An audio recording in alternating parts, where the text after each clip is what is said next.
নামটি আদৰ্শ গাঁৱৰ যিখন অনুষ্ঠান হৈ গ'ল ওলামাই কেৰামৰ ৰাইজৰ সহযোগত আৰু যুৱ সমাজৰ উদ্যোগত অনুষ্ঠান মই বৰ আপ্লুত হৈছোঁ। এই অনুষ্ঠানত কণ কণ মানৱ সম্পদ ছাত্ৰ ছাত্ৰীসকলক ইছলামিক শিক্ষাৰ মাধ্যমেৰে দেশৰ এগৰাকী সুনাগৰিক হৈ দেশৰ অখণ্ডতা সাৰ্বভৌমত্ব ৰক্ষাৰ ক্ষেত্ৰত যিখিনি শিক্ষা দিয়া হৈছে ইছলামিক দৃষ্টিভংগীৰে এইখিনি বৰ শুনি আৰু দেখি বৰ আপ্লুত হ'লোঁ। মই সকলোকে ধন্যবাদ জ্ঞাপন কৰিছোঁ এই অংশগ্ৰহণ কৰাৰ কাৰণে। আৰু এই যে বিশ্ব শান্তি এই অনুষ্ঠানৰ সদৌ শেষত যি বিশ্ব মানৱৰ কাৰণে বিশ্ব শান্তিৰ কাৰণে যি দুৱাৰ আয়োজন হ'ল আৰু দোৱা হৈছে এই দোৱাটোত কৰি আমি নিজেই বৰ ধন্য মানিছোঁ, যাতে ইয়াৰ মাধ্যমেৰে মানুহৰ মাজত যি কুপ্ৰবৃত্তি আছে সেইবিলাক যাতে দূৰ হয় আৰু আমি সদায় সকলো জাতি জনগোষ্ঠী সকলো ধৰ্মাৱলম্বী মানুহৰ মাজত মিলাপ্ৰীতিৰে এখন সুস্থ সবল সমাজ গঢ়ি শিৱসাগৰৰ স্বাভিমানটো ৰক্ষা কৰিব পাৰোঁ, অসমৰ স্বাভিমান ৰক্ষা কৰিব পাৰোঁ। তাৰ বাবে আমি ৰাজহুৱা হিচাপে দোৱা হৈছে সকলো জাতি জনগোষ্ঠী মানুহৰ মাজত যাতে সম্প্ৰীতিটো অটুট ৰাখে, আমাক যাতে বিচ্ছিন্নতাবাদীসকলে আমাক যাতে বিভাজনৰ দৃষ্টিভংগীৰে আমাক বিভাজন কৰিব নোৱাৰে, সেই সন্দৰ্ভত আমি সদায়ভাৱে আমি সচেতন হৈ থাকিবৰ কাৰণে আজি পণ লৈছোঁ। আমাৰ সমাজৰ পৰা ড্ৰাগছৰ নিচিনা অখাদ্যসমূহ যাতে দূৰ হয় আমি এক পৰামৰ্শ আগবঢ়াইছোঁ যে মক্তবৰ কণ কণ মানৱ সম্পদ ছাত্ৰ ছাত্ৰীসকলক যি শিক্ষাদান কৰা হয় এই শিক্ষাদানত আমি আৰম্ভণিৰ পৰাই যাতে ড্ৰাগছৰ প্ৰতি ঘৃণা আৰু সুতৰ প্ৰতি ঘৃণা আৰু অখাদ্যসমূহৰ প্ৰতি ঘৃণা জন্মাই পেলাই তেখেতসকলৰ অন্তত ইয়াৰ কুপ্ৰভাৱটো ভৰাই পেলাই যাতে আমাৰ সমাজখনক এক সুস্থ সবল সমাজ গঢ়াত সহায় হয় তেনেধৰণৰ এক পণ লোৱা হৈছে, যাতে আমি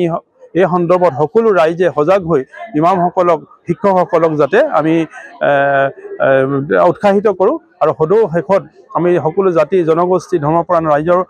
সহযোগত পতা এই অনুষ্ঠানটোত আমি সকলো কাৰণে দোৱা কৰিছোঁ যাতে আল্লাহ পাক ৰব্বুল যাতে আমাৰ সমাজখনক এক শক্তিশালী সমাজ কৰি আমাক জীয়াই থাকিবৰ কাৰণে তৌফিক দান কৰে। আজি নামটি চাৰিআলি আদৰ্শ গাঁৱত নামটি হালকাৰ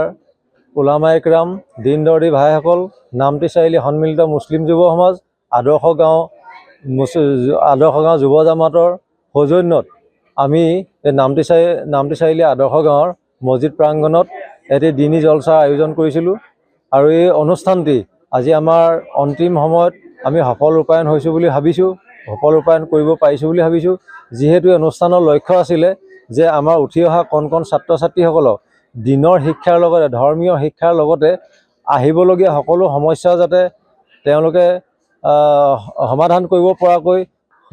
শিক্ষিত হৈ উঠে তাৰ ওপৰত আমি কিছুমান প্ৰশিক্ষণ ইয়াত দিয়া হ'ল, তেওঁলোকৰ পৰীক্ষা লোৱা হ'ল। আৰু